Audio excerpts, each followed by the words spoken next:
ప్రజలు తిరస్కరించిన దత్తపుత్రుడితో మొదలెడతాను. వీరు చేసిన రాజకీయాలు ఎలా ఉన్నాయి అనే విషయం మీద. ఈ దత్తపుత్రుడు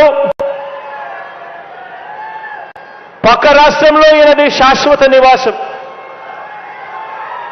అడ్రస్ ఎక్కడ అంటే మన రాష్ట్రంలో ఉండదు, పక్క రాష్ట్రంలో ఉంటాడు, నాన్ లోకల్. ఇంకా ఆశ్చర్యకరమైన విషయం ఏమిటో తెలుసా?